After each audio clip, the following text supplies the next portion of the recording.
Hello there. My name is Diana Briscoe, and I teach third and fourth graders here with Dave Rhodes, and I also write every once in a while for the blog, for the e-news.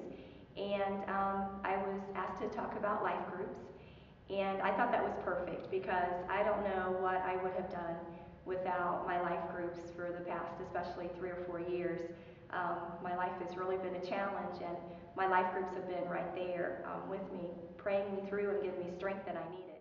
I find that in all the life groups I've been in, it's like God has taken those people and just specifically put them in that group. And I've been able to help people, and they've been able to help me, and it's just like it's been this divine intervention in each of the groups, which is really amazing to see. But also through the life groups, Jesus taught to the multitudes, but he had his little life group around him. He surrounded himself with his 12 best buddies, and that's what we need to do also. If you're just with the multitude, no one's really going to know what's going on. But if you're with your little life group, even if you're changing from life group, to life group every once in a while, you've got that connection, and you'll be amazed how close you get with those people. There's been some really exciting times in our life groups.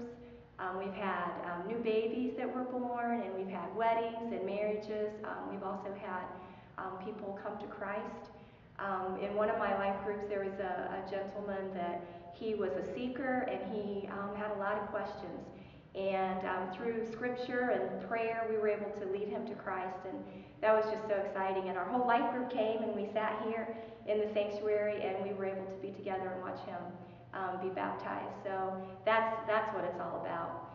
And also that same family, 3 years ago, I became really sick, and I was a teacher in the Brookville School District, and I wasn't able to teach anymore. And when I started taking my disability leave and everybody went back to school, I prayed to God, what am I going to do? And that same family had a little baby girl, and they called me and asked me to take care of her. And I got to take care of her for 5 months. And that connection wouldn't have been there without my life group and them needing someone and me being at home and them knowing that and God knowing that I needed someone to keep my mind off of what was going on at school. And I got to help her learn how to sit up. And it's hard to be lonely and sad when you've got this little baby that you can hold on to and kiss her little head. And I even taught her how to bark like a dog, so her parents were thrilled about that. And so that's what it's all about, just knowing the needs. When you're happy, you can celebrate together and the joys of life, but also when you're sad and life gets really stinky, you have someone to help you carry those burdens. When the very first day that I couldn't go back to work was after spring break. And this was the April before I started taking care of little Nora in the fall.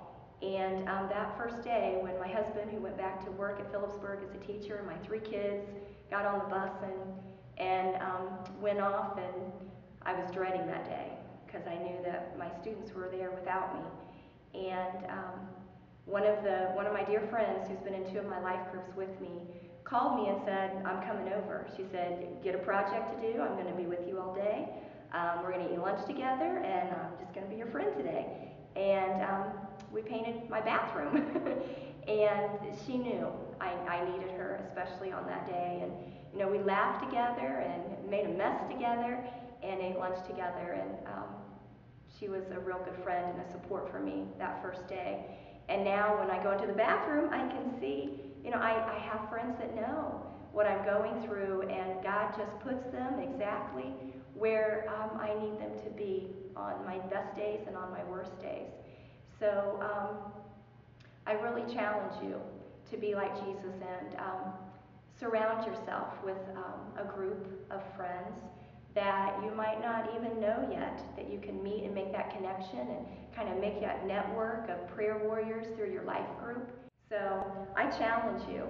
I challenge you to get on this road, your spiritual journey that we've been going through prayer and memorizing the scripture, and just through your life groups. I encourage you to just get on this road and get out of your comfort zone and jump on that road and meet new people. And when life groups start up again, I just encourage you to get involved. And I think you will be absolutely amazed. You'll be amazed at the depth of the scripture learning that you will have when you're sitting in a group praying together and reading together. But you're also going to be amazed at the friendships and the depth of those friendships that you're going to form that will last for eternity.